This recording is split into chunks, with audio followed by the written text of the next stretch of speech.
I am Carol Murphy from Aloha. We are Adult Lutherans Organized for Action. We are a ministry that encourages and equips congregations for older adult ministry. And we really focus on strengthening ministry and helping congregations provide more intentional and dynamic ministry, as well as encouraging older adults to use their gifts in service to their congregations and their communities, as well as their families.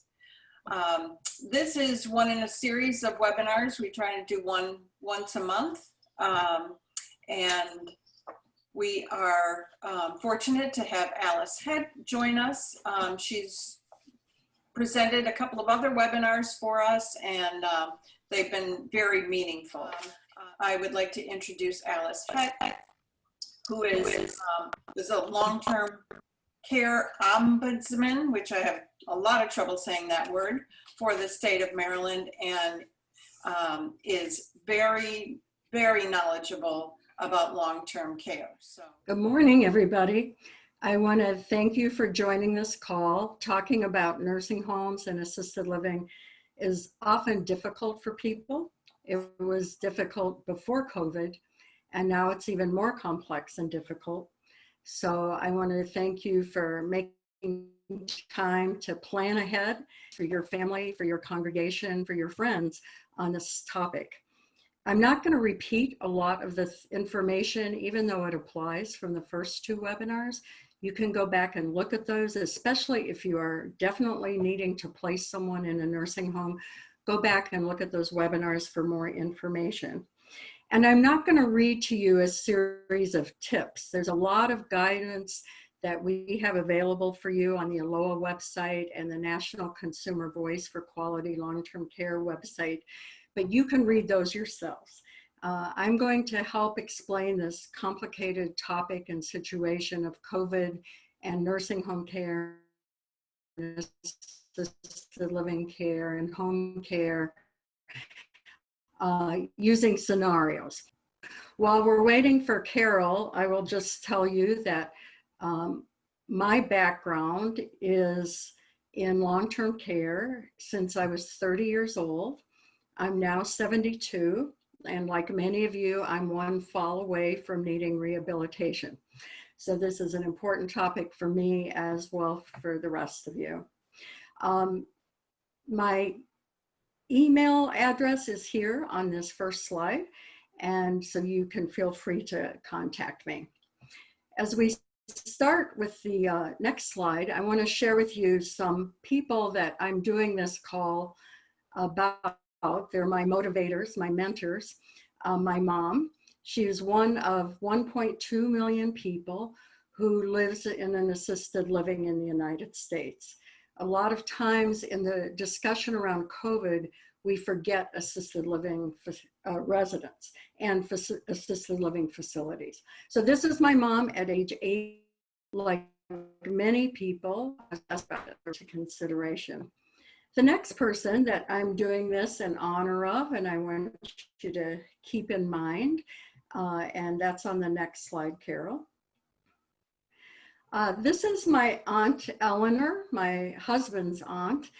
She lives in Connecticut, and she's one of 1.4 million people today in a nursing home. She went into a nursing home about 2 weeks before COVID started, anticipating coming out.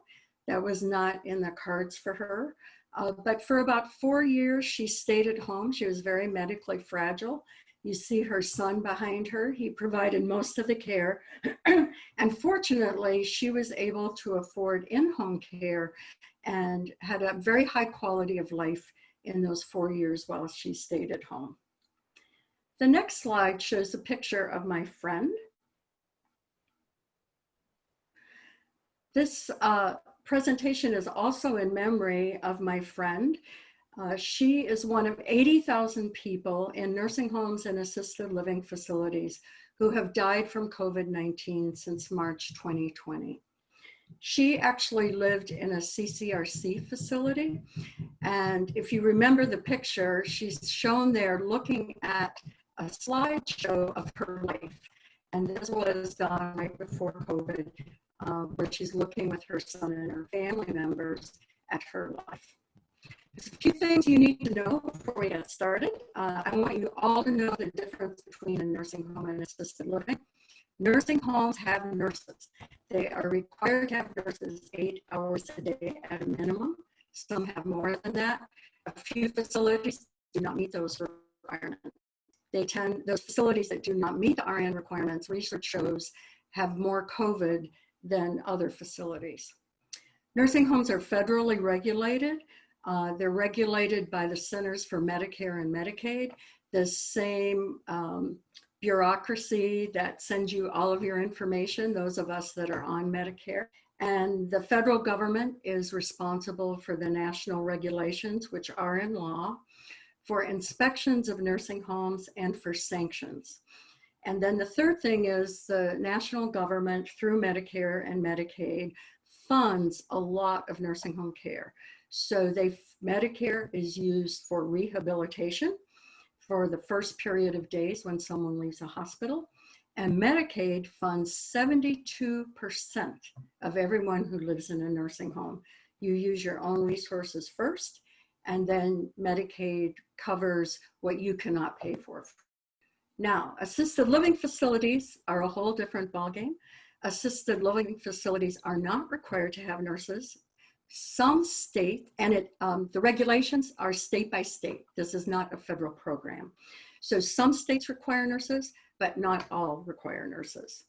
Assisted living are regulated by the states, and some states like Maryland have very comprehensive rules about what assisted livings can do and not do. Other states have very few rules. And then finally, assisted livings are primarily private pay with a few exceptions. So I would say right now in this country, about 90% of people pay for assisted living private pay. But the federal government just has some money that can be used for people who would normally be in a nursing home to live instead in an assisted living. And in fact, it was just announced yesterday that the federal government has expanded that money significantly to be available to more people. And my guess is that they are hoping that more people will be able to return to their homes instead of staying in the assisted living or nursing home. Okay, next slide, please. The next thing I want to make sure that you know is that there are a variety of settings where seniors live.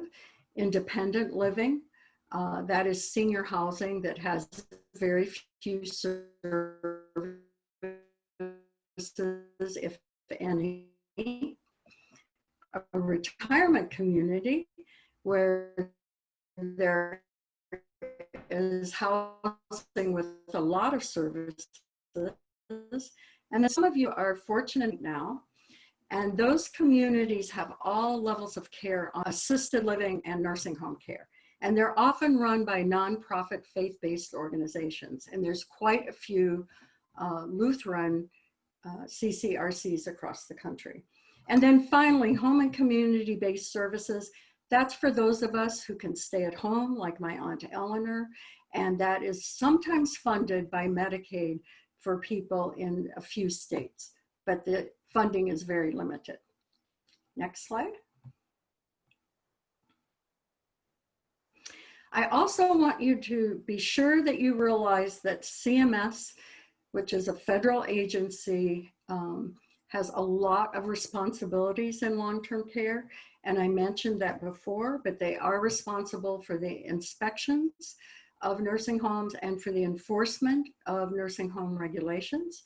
And they're responsible for implementing Medicare and Medicaid. So I'm going to be talking about what CMS has done during COVID, because they're the ones nationally with the authority. But remember, what CMS says nursing homes have to do is only for nursing homes. Assisted livings have the decision they can comply or not.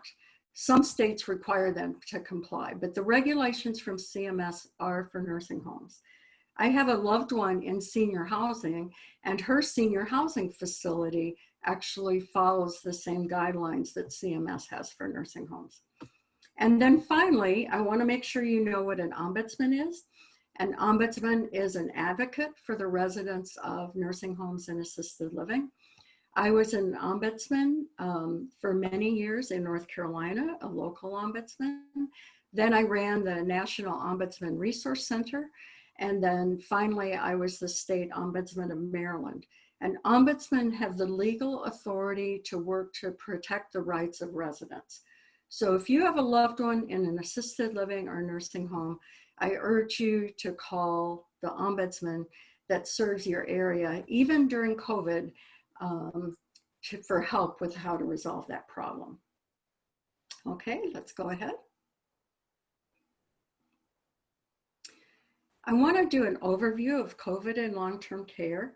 The very first COVID nursing home situation occurred in Kirkland, Washington.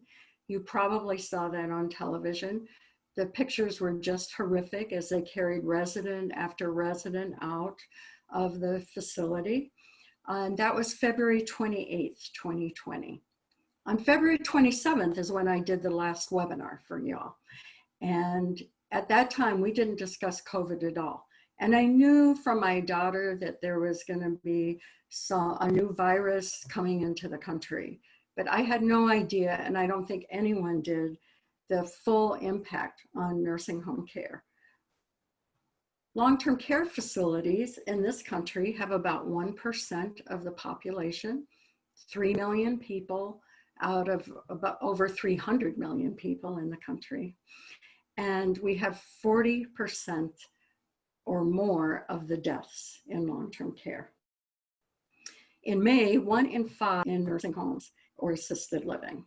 And in August, fortunately, that declined to 1 in 10 cases. But there's great variation in COVID. Some states had terrible COVID early in the life of the virus, Connecticut, Massachusetts, New York, but they flattened the curve and COVID is very limited there right now. Other states have had a significant increase this summer. And I saw on the news today that Ohio has had several serious outbreaks the last couple of days. And finally, I want to point out why some of this data seems a little iffy. You might see one number someplace and another number someplace else. That's because assisted living COVID data is not required by the CDC. It's not required to be reported. Few states who track it as COVID range from, the CDC said this morning, about 56,000 people have died from COVID in nursing homes. And the reports I've seen on other sites say around 80,000. And I think the difference is that other sites are included assisted living. Next slide. There's great variation in the states. This is the number of resident cases per 1,000 people in nursing home. And this only applies to nursing homes, and this is CDC data. If you look at this over on this side, New Jersey has the highest percent of cases per 1,000 residents. And every 1,000 residents in a nursing home, 369 of them, excuse me, have had COVID. They may have it now, they may have had it earlier. This is a cumulative report. And then you move on down and I can see DC. I used to live just about a month ago, very close to DC, 244 residents out of every 1,000 in nursing homes had COVID.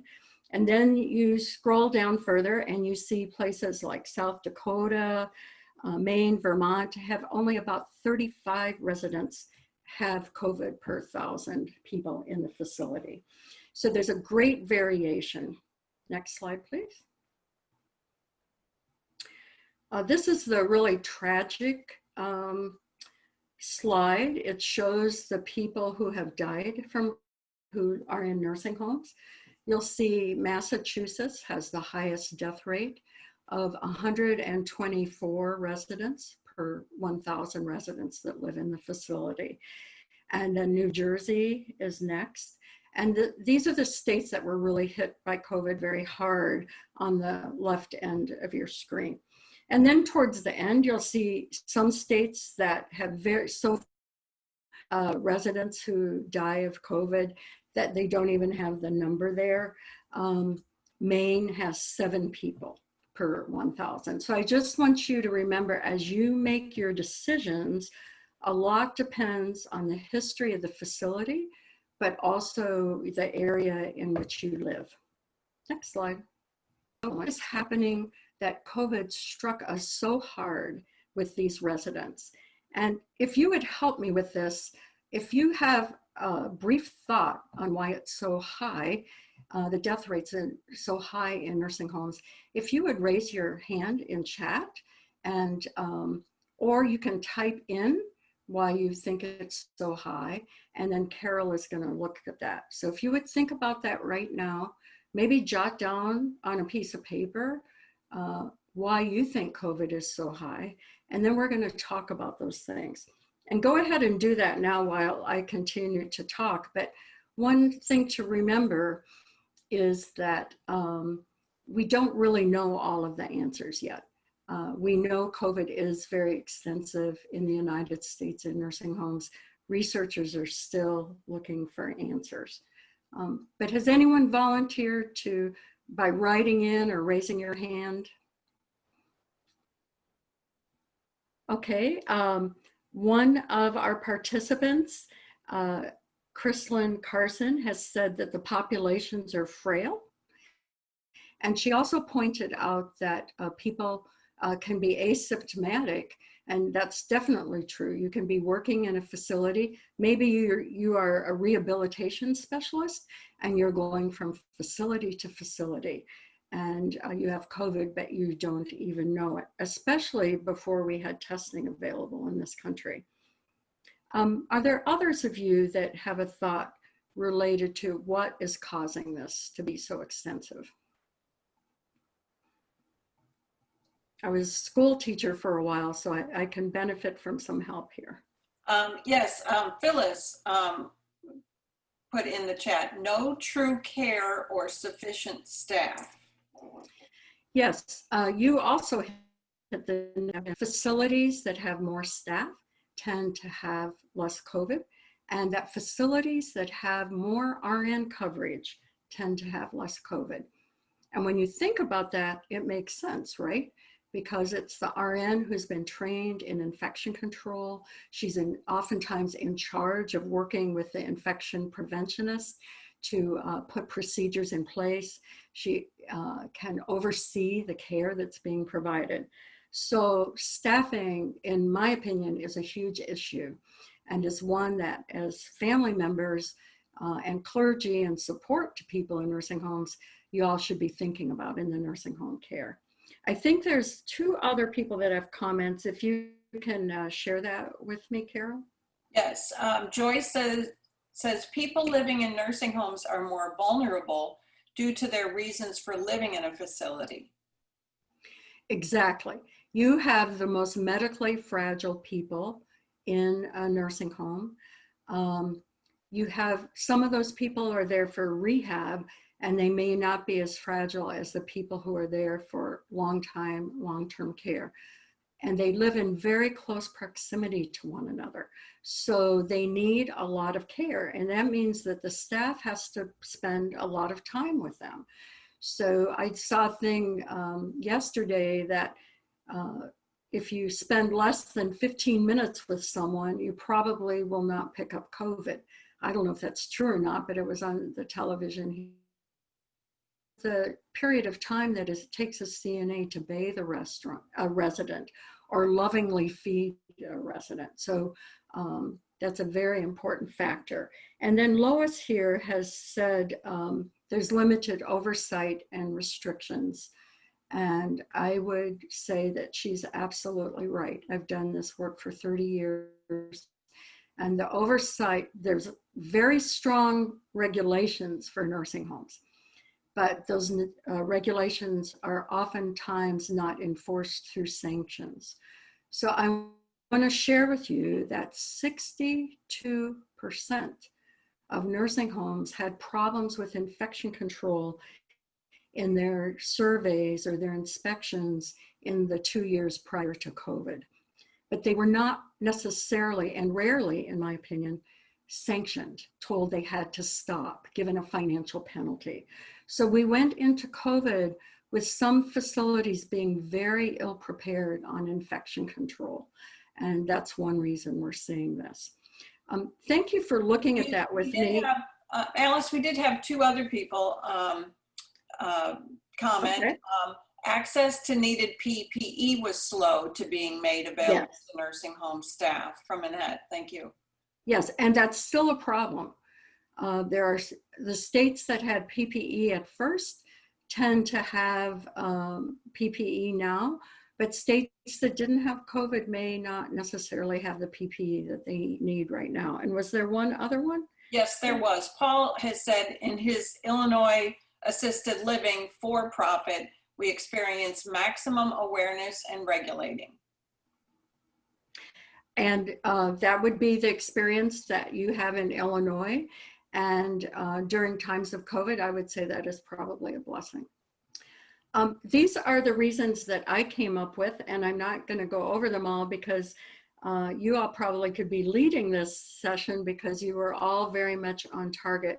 I just want to stress a couple of things that happen in COVID that impact this that you might not be aware of. One is that the level of community COVID certainly affects the level of COVID in a facility because that's where your primary staff come from. So once the COVID is in the facility, it's the facility's responsibility to take steps to handle it. But it often has been very difficult to figure out how that particular COVID case is coming into the facility. Another reason is that as COVID has shown us the inequities in healthcare and workers' benefits in this country, and the racial disparities have really shown up in nursing homes related to people of color, African Americans, and the Latinx communities. In nursing homes who are people of color are also experiencing a higher rate of COVID.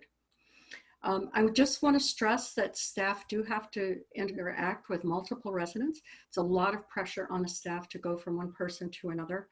And that staff in too many facilities, not in all, but in too many facilities, have very limited salaries.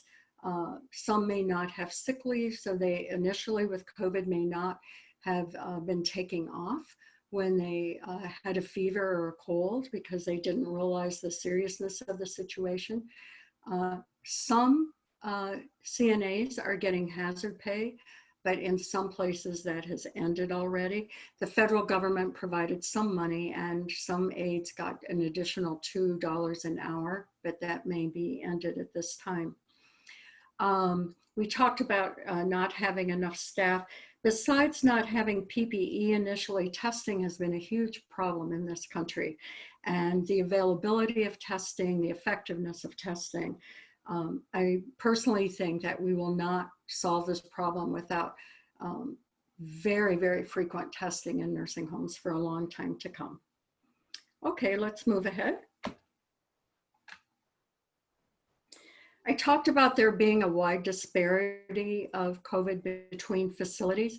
And my personal opinion is that it's not for me to judge a facility until I know the specific details related to their COVID situation. There are factors that are beyond the facility's control, particularly initially when some states, out of fear for not having enough hospital beds, were putting people from the hospital directly into nursing homes before there were test results.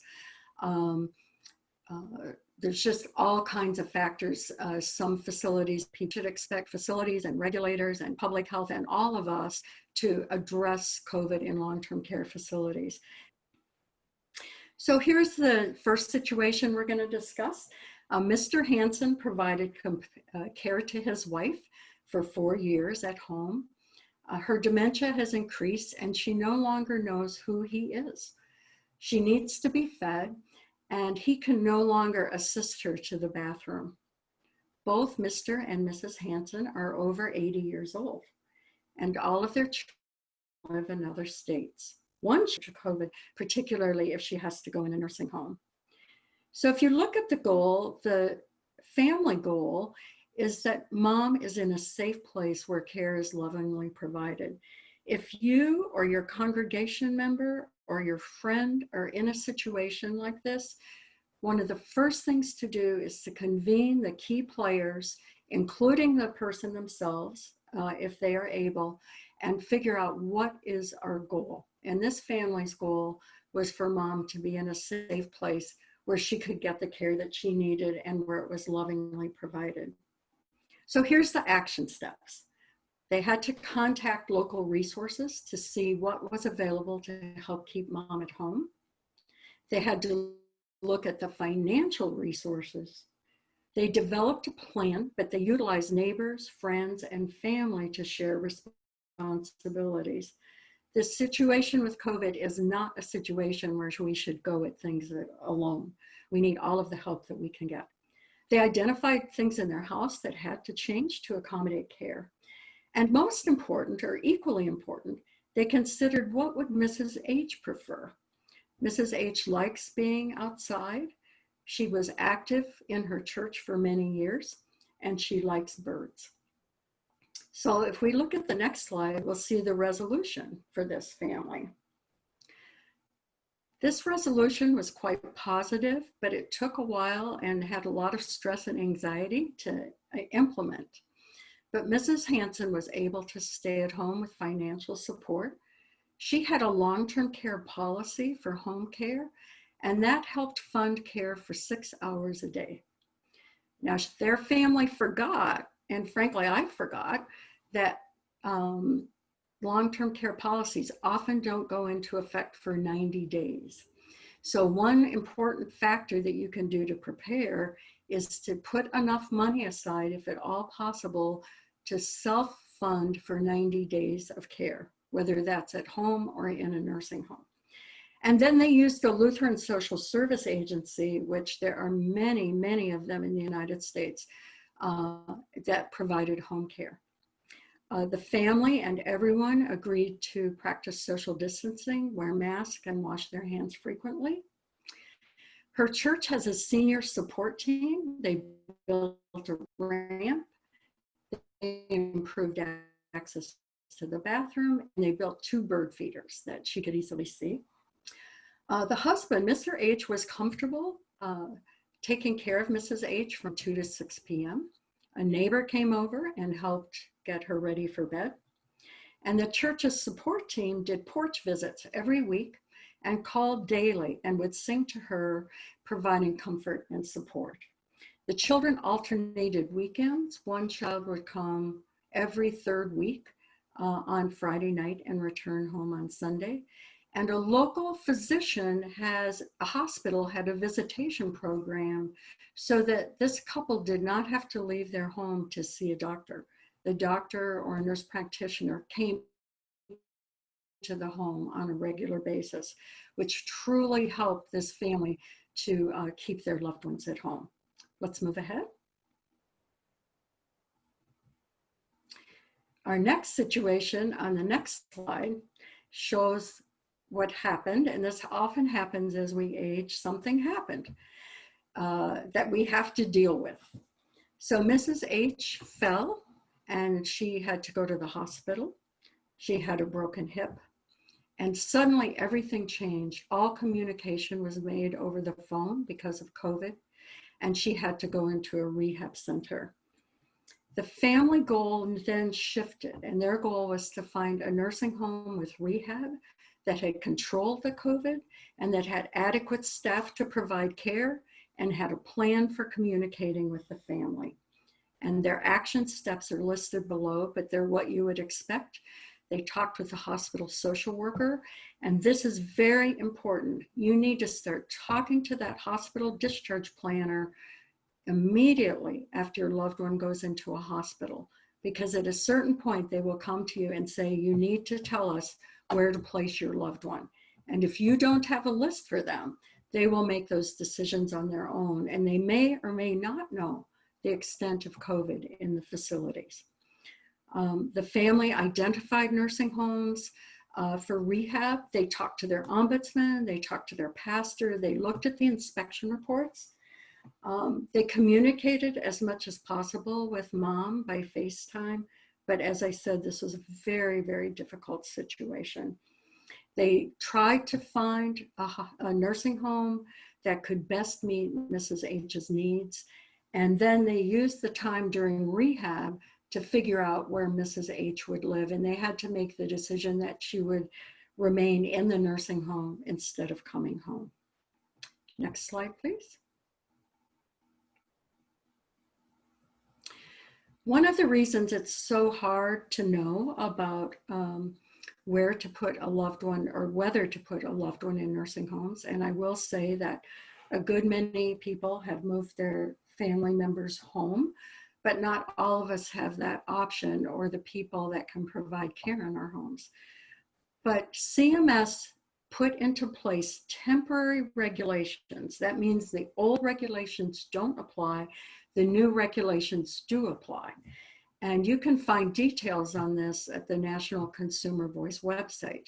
But one of the first things they put in place that no visitors were allowed facility, including family, including ombudsman. Now, many people are very happy that this temporary regulation was repealed on September 17th. And nursing homes have been told that they have to provide access to family members and needed visitation, including compassionate care. Nursing homes can do that if they've had 14 days with no COVID cases, and if the community has a positivity rate of less than 10%. If your loved one is a nurse in a nursing home, you should start thinking about who's going to make those first initial visits. But I would be limited in my expectation because it's going to take a while for nursing homes to implement this change. Ideally, the visits would be outside if possible. Compassionate care visits in the temporary regs were limited to 1 visit per resident at the end of life. That meant a family member could visit 1 time, typically 1 resident, at the end of a person's life. It's great hardship for families and for the residents themselves. And effective September 17th, that ended. And now residents can have end of life visits, or when the resident declines, some residents have lost the will to live. And so a clergy person or a lay person can visit them for a compassionate care visit. Facilities have to now tell family members about the cases and deaths. And initially, inspections of nursing homes were halted, but later inspections took place by video. Next slide, please. These waivers that were put on nursing homes, which by the way included being able to use dining rooms and activity rooms as a place for COVID residents to go, no longer was 3-day hospitalization needed, and people could be discharged from a nursing home immediately if they had COVID. But the impact was enormous. Family members report loneliness, depression, loss of will to live. And many people with dementia just could not understand why the family had forgotten them. Next slide, please. So the responsibility of us as people who love and care for long-term care residents is to make the best possible decisions we can. But sometimes there just are no good solutions, particularly if your community has an outbreak of COVID at the time that you have to place someone. You need to remember, and I hope you provide support to the caregivers as well as the family members, as well as to the person in the nursing home. But they're living in a very different environment than we were in February of 2020. Next slide. Here's some ways that people socially distance now in nursing homes. Nursing homes and families have been very adaptive, using outdoors, using window visits. Next slide. Uh, I love this. It's a parade for residents, and then it shows a great picture of horses visiting residents and facilities and the joy the residents got. Many facilities and their staff have worked valiantly to address COVID and have come up with very, very creative decisions, but it still has been extremely difficult on residents and family members. Okay, let's go forward one slide, please. I've talked about this before, so I'm not going to go in a lot of detail, but please call people that you trust and the ombudsman if you have to place a resident. I'm going to show you some examples of how to look at facilities. But when you call and talk to the facility, and remember, you can't visit, so you have to make this decision over the phone. Be very forthright in your questions. This is not a time to hold your questions back. This is a question to ask facilities. But if it was my mom, I would want to know, where are people with COVID in this facility? Are they in a separate wing as they should be? How much RN coverage is there? And how can I communicate with my loved one? And if possible, I would recommend taking a video tour of the facility. Next slide. I want to just show you that the states have different ways of reporting on COVID. But if you lived in Connecticut, you had to put your mom in a rehab center or in a nursing home.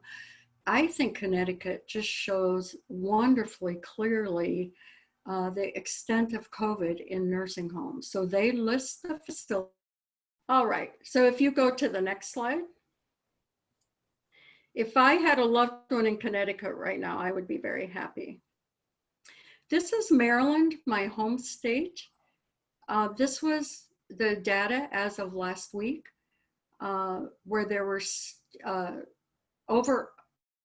they report 4,000 cases of COVID and 860 deaths. That is a lot. If you look on the side, they show information by facility. Carroll Lutheran Home, and this is a cumulative report, had 14 resident cases and 12 deaths. Charlotte Hall, a veterans home, had 97 cases in the staff and 212 cases in the residents.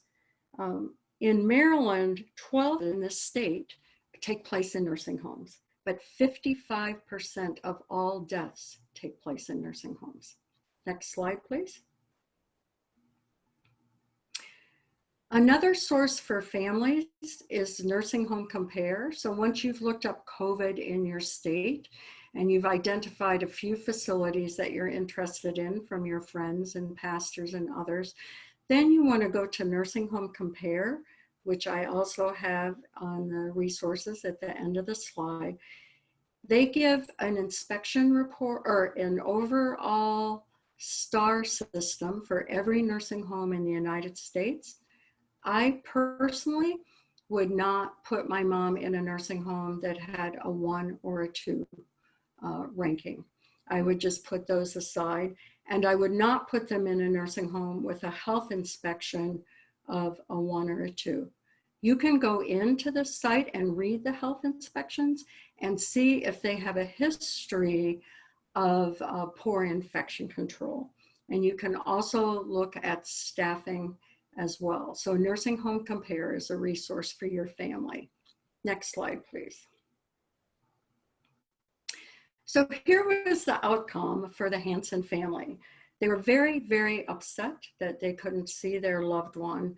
And at first the doctors failed to keep them informed, but eventually they would brief them daily in the hospital, and they made sure that they could video chat with Mrs. Hansen. Mr. Hansen made a cassette of Mrs. H's favorite music, including hymns, and the social worker made sure that music is extremely important, particularly to people of dementia. It provides comfort, but it also stimulates parts of the brain that may need to be stimulated. The congregation was prepared, and they made sure that Mr. H and his wife knew, wife's caregivers knew how to watch church online and that they were on the prayer list. And they made porch visits to Mr. H to provide support for him at home. The kids divided the responsibilities, and this is very important. Only one family member or friend can be the primary support person to someone in a nursing home. In these difficult times, you cannot expect the nursing home to talk to 4 or 5 different family members and provide information. One person should be the liaison. In the rehabilitation, the son brought Mrs. H's favorite clothes, pictures, a blanket, and her Bible. It is very important to remember that Mrs. H is the resident. She's a human. Having her personal possessions will be helpful to her. And the family decided that Mr. H would be the first person to visit his wife when visitation opens up again. Next page, please. There are many resources that will help family members. Here's one of them put out by the CDC, but I want to break it down into 3 components for you to remember. The job of the support system is to connect with the resident. Do everything you can so that resident doesn't feel alone. Cards, packages, phone calls, window visits, whatever it takes. And advocate for them, get as much information as you can and advocate for them to have good care. And then it's important to take care of yourself. A lot of family members and residents are experiencing trauma because of nursing home placement. Next slide. Here are a few of the resources that are available. Many of them are on the ALOA website and on the National Consumer Voice website, but I want you to look at the bottom one. This just came out September 22nd. It's free videos for staff. It could be used by family members, by congregations. It could also be used and should be used by facilities as well. Next slide. A lot of us have compassion fatigue, right? And we also, some of us have experienced trauma because of the loved ones we lost and because we miss our loved ones enormously. So that webinar can be very helpful for you.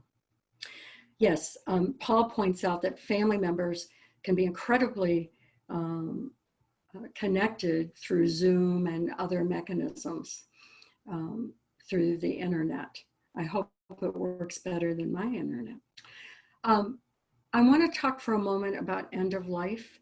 I think pastors and family members really need to think about the end of life experience for their loved one. That who is going to provide compassionate visits?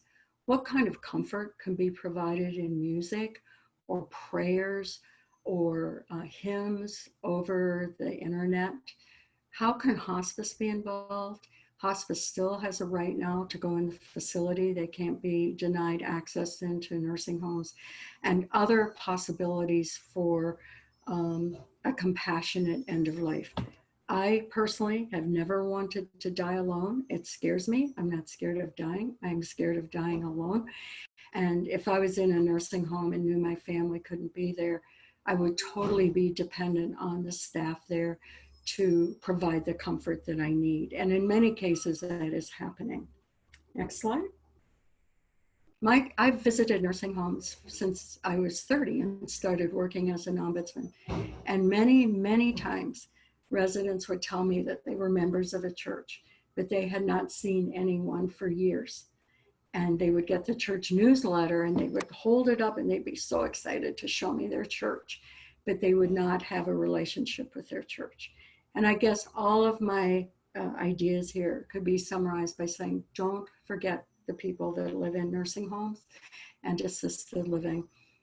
40% of those residents don't have regular visits in the best of times, even without COVID. And of course, none have visitors up until a few days ago.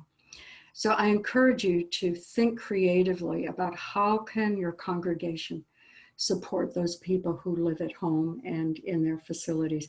And my use of the word elders here applies to people, those of us who need to live in nursing home care, who are older adults. It does not apply to elders in the congregation who are perform certain functions in the congregation.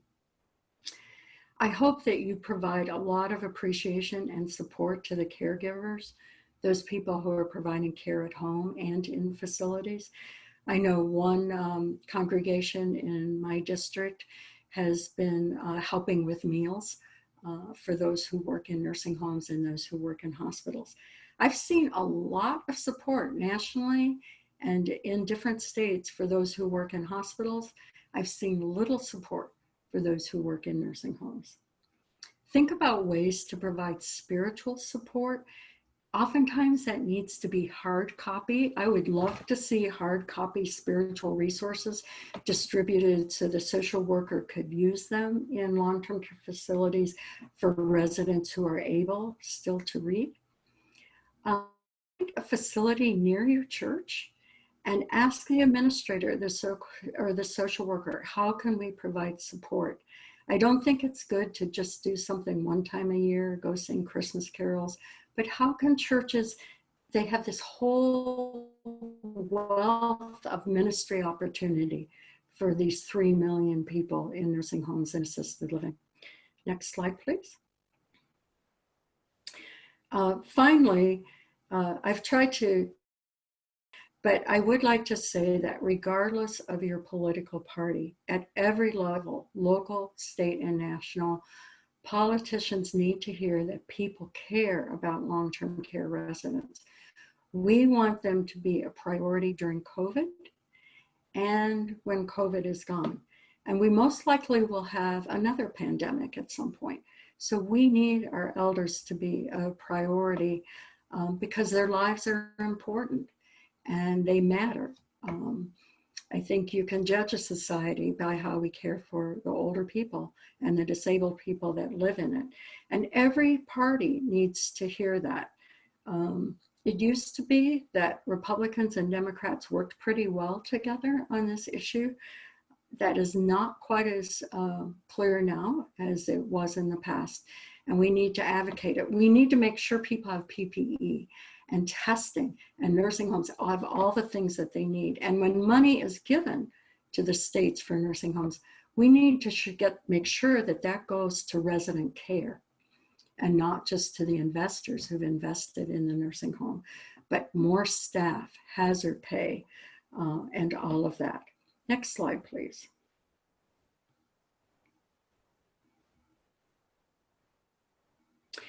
I'm going to end with this, and then anyone who wants to stay on can ask questions and we can have a fuller discussion. But I'm not particularly the kind of person who is good at religious language, but I would like to share this prayer, and those of you who are so inclined can pray it with me.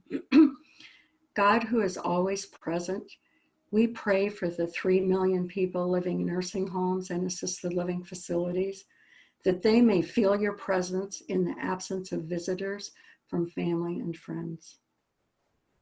We pray for our country and state decision makers, that they may be moved to ensure that each center serving older and disabled adults receives the masks, protective gear, tests, and adequate staffing needed for the well-being and survival. We pray for those direct care workers who compassionately provide data. Pray for ourselves, that we remain faithful in remembering and supporting older and disabled adults as unique children of God with our phone calls, our cards, our advocacy, and prayers. Lord, have mercy. Amen. If you would show the next slide, Carol.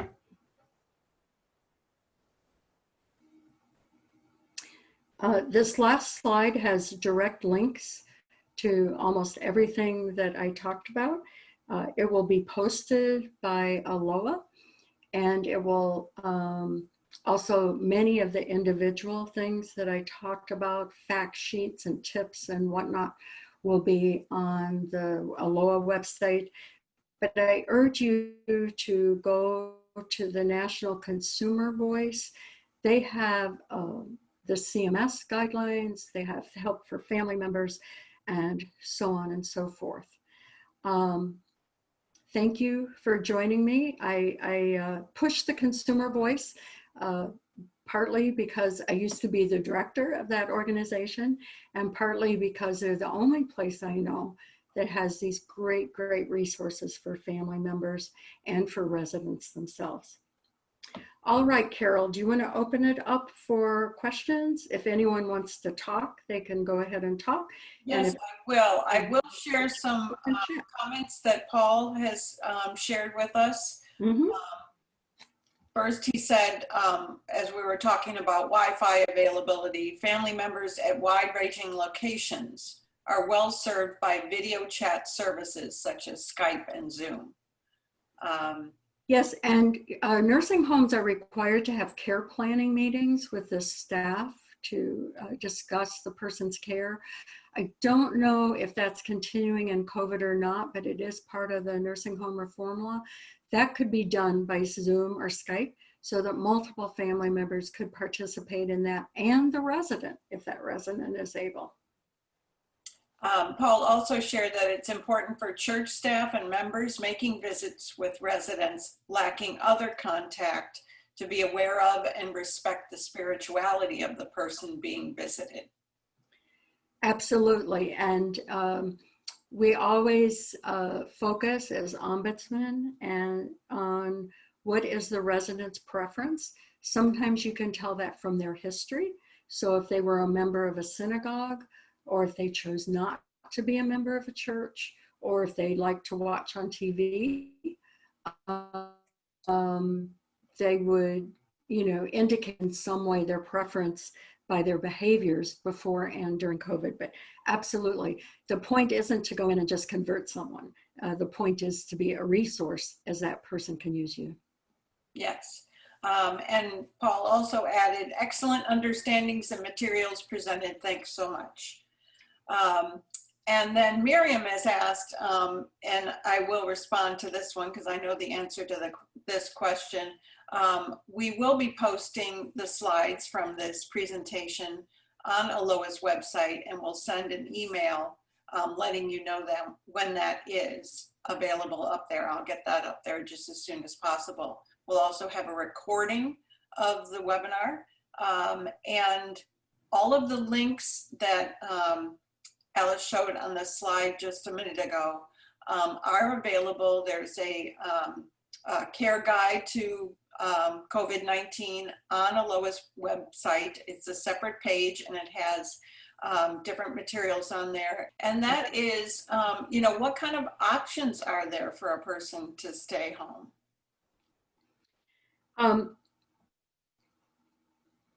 I think there's a lot of options actually. And there's increasingly more options. And then remind me to say one other thing.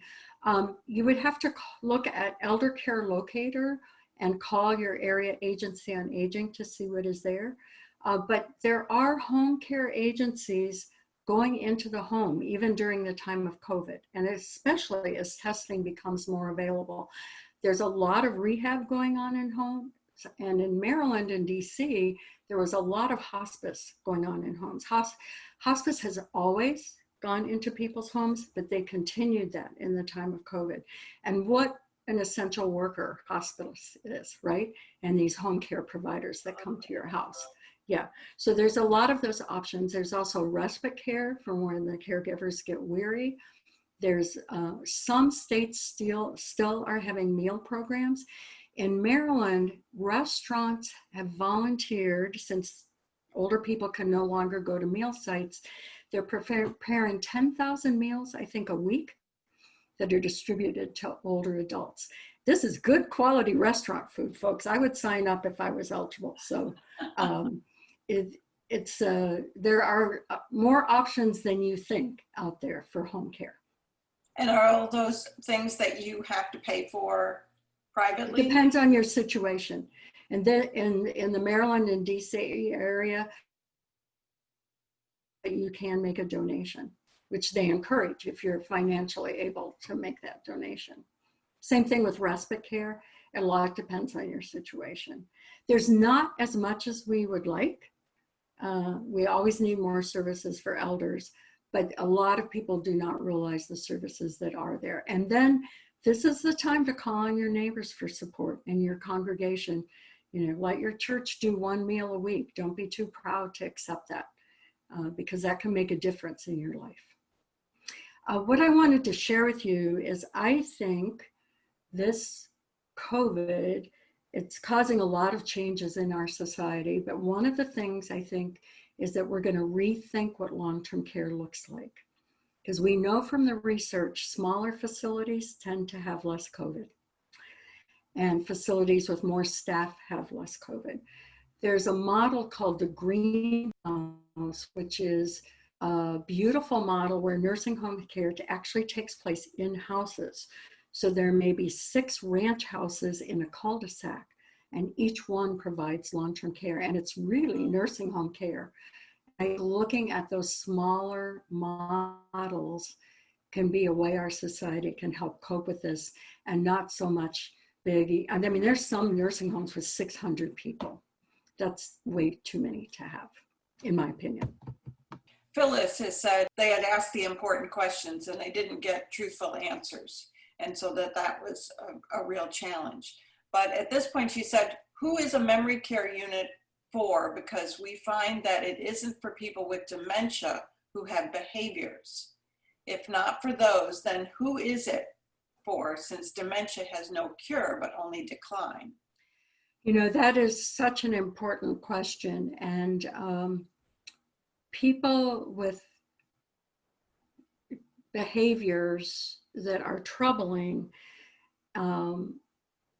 are extremely difficult to find placement for, a reality that we have not coped with in our society. Where I'm not an expert in North Carolina, but in Maryland, there were facilities and actually a couple of psychiatric facilities that specialized in providing care for people with behavioral needs. But I don't have any easy answers. Paul has commented that as helpful as hospice can be, it's important to do the same checking among available hospice services as for living facilities. So thank you for sharing that, Paul. And if you would like to get in touch with Alice, please feel free to go through the ALOA website or our ALOA email. And she also had put her direct email address. It will be on the slides that we will post very soon. So thank you so much for joining us. Thank you again.